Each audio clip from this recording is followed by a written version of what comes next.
17 million people voted for leave, but that's not a majority in a country with 65 million people living in it. I would say the majority of people living in Britain today do not want Brexit. Many of them didn't vote because they didn't know what to vote for, and many of them couldn't vote, which seems very unfair. So I've prepared 10 steps to stop Brexit, democratically and legitimately. And the first thing we have to do is to realize that it can be stopped in a democracy if enough British people decide it should be stopped. That's the challenge. In a democracy, you have to use the power of persuasion. And if we persuade enough people to vote our way, we win. And if we don't, we lose. Changing minds is the key to stopping Brexit. We have to persuade Britain to do a reversal of Brexit. It's a case of getting over and winning our arguments, which we failed to do in the referendum. But we should have a second chance. If you lose a vote, you don't just give up. You pick yourself up and hope and plan to win the next vote. And in a democracy, there is always a next vote eventually, sooner or later. And I think it probably will be sooner rather than later, because I reckon that we will have a general election in due course. Now look at this. A quarter of all Britons who backed Brexit believe they were misled by the Leave campaign, and almost 1 in 10 now say that they would change their vote if a second EU referendum was held. This was based on an opinion poll published in HuffPost. So things are starting to change. The mood can change, and it can change even more if we work at it. And another report from The Independent, based on another poll, that said the majority of Britons now want a second referendum on the UK quitting the European Union, according to a new survey. Anything's possible. In a democracy, anything is possible. As far as we know, only the laws of physics can't be changed. And of course, as well as democracy being on our side, by trying to win over people to our side of the argument, we also possibly have demography on our side. Because I know a lot of older people don't like me saying this, and I'm sorry, I'm going to say it again, is that it was the older voters that caused Brexit by a long way. The over 50s voted for Brexit in the main, and the under 50s didn't. The 18 to 24-year-olds, by a massive 75%, according to many different polls, voted for Remain. And those over 65, 61% of them voted for Leave. And older people outnumber young people by 2 to 1. So that was a massive thing. If older people had voted for Remain in the majority, Brexit would never have happened. And the point is this, and I don't wish harm on anybody. Everyone has the right to their point of view.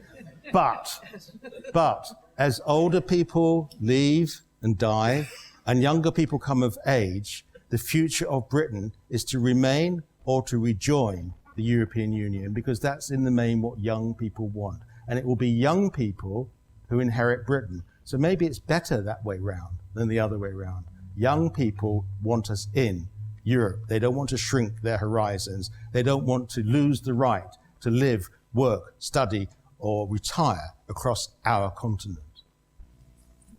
Britons may say stop if Brexit causes pain. Well, it does, and I think it will. I feel the experts are right. The majority of experts say Brexit will cause us huge damage. We will be poorer, our country and us individually, as a result of Brexit. And explaining Brexit as the direct cause of pain will be essential to any new campaign, because, you know, already the anti-EU newspapers, which is most of them, unfortunately, are saying that the EU wants to punish us. This is the most ridiculous idea, because all they're saying to us is that we cannot expect to have EU membership benefits as an ex-member. That, to me, is pretty much common sense. So they're not punishing us. They're just saying, you can't have your cake and eat it, Mr. Johnson.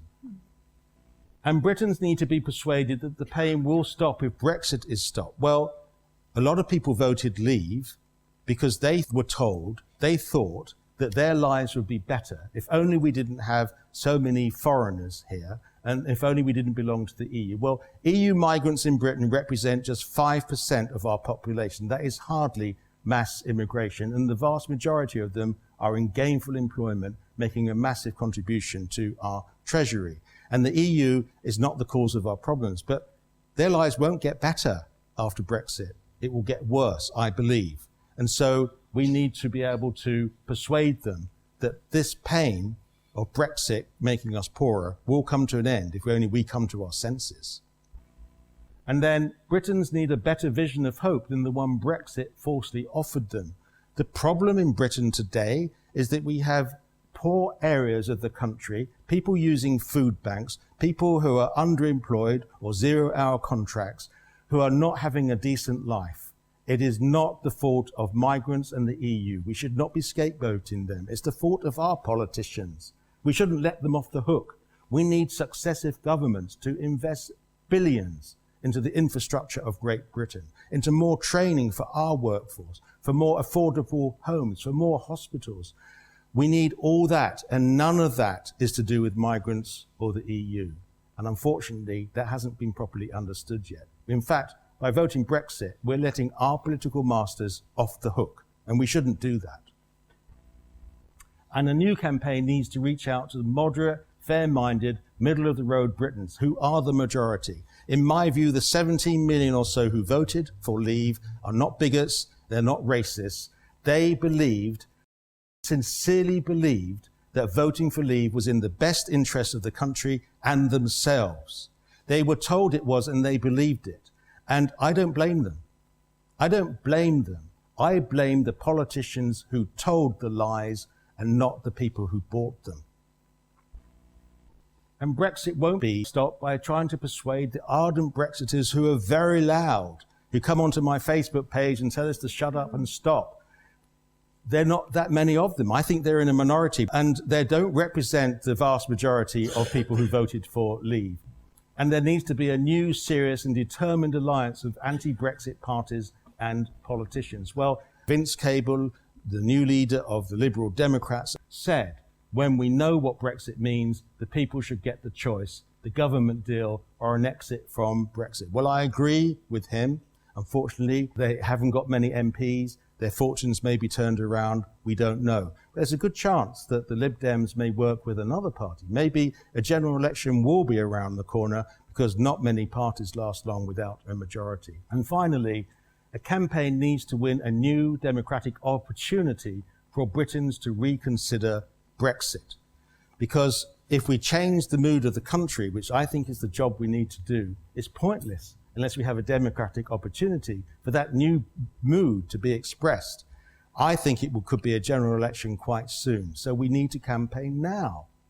Over the last year, I set up my small grassroots Reasons to Remain campaign on Facebook. We've now produced over 1,000 reasons to remain in the EU. We are trying our best to persuade Britain to change its mind.